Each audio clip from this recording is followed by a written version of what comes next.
आणि त्या पेट्रोल पंपावर एक मुलगा पेट्रोल टाकण्याचं काम करीत असतो, पेट्रोल भरण्याचं काम करीत असतो. मग तेवढ्यामध्ये एक त्या पंपावर BMW सारखी प्रीमियम गाडी, ती गाडी भेटल्यानंतर तो मुलगा खूप खुश होतो, खूप उत्साहित होतो, आनंदित होतो. त्याला भारी वाटतं, त्या चेहऱ्यावर एक्सप्रेशन दिसते. एखादी आपल्याला आवडती व्यक्ती दिसल्यावर कसं येतं तसं ते एकदम उत्साहित होतो. मग हे सगळे हावभाव बघून तो गाडीचा व्यक्ती उतरतो खाली आणि त्या मुलाला म्हणतो, काय झालं तुला? साहेब म्हणलं, मला तुमच्यासारखीच कार घ्यायची, मला खूप कंटाळा आलाय गरिबीचा, वैतागलो मी गरिबीला, मला पण तुमच्यासारखं सक्सेस बनायचं, श्रीमंत बनायचं. मग ते गाडीतला व्यक्ती काय करतो, त्याला एक विजिटिंग कार्ड देतो, हे कार्ड आणि उद्या तुम्हाला ऑफिसला भेटायचं.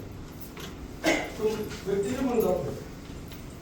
मग तो मुलगा त्या कार्डकडे बघतो आणि विचार करायला लागतो, ते काय काम सांगणार आहे मला, नेमकं काम काय असणार आहे, ज्या कामामुळं माझं काही नुकसान तर होणार नाही, काही बरबाद तर होणार नाही, कुठलं वाईट काम असेल का.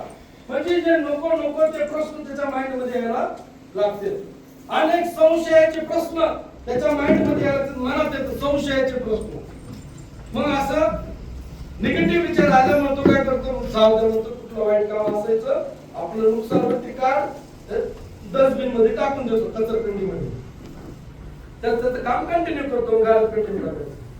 मग असं बघता बघता जवळपास 3-4 वर्ष निघून जातात आणि पुन्हा 4 वर्षानंतर सेम तशीच BMW सारखी प्रीमियम गाडी परत त्या पंपावर येते.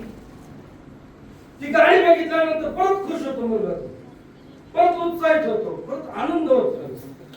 आणि पुन्हा परत ते सगळे हावभाव बघून परत त्या गाडीतला व्यक्ती बाहेर येतो. काय झाले, परत सेम डायलॉग, साहेब मला गरीब राहायचं नाही, मला गरिबीचा लय कंटाळा आलाय, गरिबी खूप वाईट आहे, अशी 2-4 डायलॉग मारतो. तो मुलगा गाडीतला म्हणतो, तुला आठवतंय का गेल्या 4 वर्षापूर्वी अशीच गाडी आली, तुला आठवतंय? गेल्या 4 वर्षापूर्वी अशीच गाडी आली आणि त्या साहेबांनी मला कार्ड दिलं, पण ते कार्ड बघून नको ते प्रश्न माझ्या मनात यायला लागले, ती कार्ड मी डस्टबिनमध्ये टाकून दिली. मग तो गाडीतला माणूस म्हणतो, बाबा तुमची जी चर्चा चालू होती का नाही, ती चर्चा मी इथं ऐकत होतो तुमची, कारण गेल्या 4 वर्षापूर्वी मी ह्याच पंपावर साफसफाई करण्याचं काम करत होतो. मी ही चर्चा सगळी ऐकल्यानंतर तू टाकून दिलेलं कार्ड मी घेतलं, मी त्या साहेबाकडे गेलो, त्या साहेबांनी मला बिझनेस शिकवला आणि आज 4 वर्षामध्ये करोडपती झालो. वाटत असतं ज्यावेळेस आपण एखादा सक्सेसफुल व्यक्ती बघत असतो, ज्यावेळेस आपण एखादा व्यक्ती फॉर्च्युनर मधून उतरत असताना किंवा मर्सिडीज मध्ये किंवा BMW मधून उतरत असताना असंच वाटतं की मला पण एक मौका भेटला पाहिजे, मला पण एक संधी भेटली पाहिजे, मला पण असंच करोडपती व्हायचंय. पण सामान्य माणूस असा विचार करतो, पण ज्यावेळेस अशी संधी येते, हजारो लोक वरडून सांगतात, त्यावेळेस मात्र आपण त्याच्याकडे निगेटिव्ह दृष्टीने बघत असतो.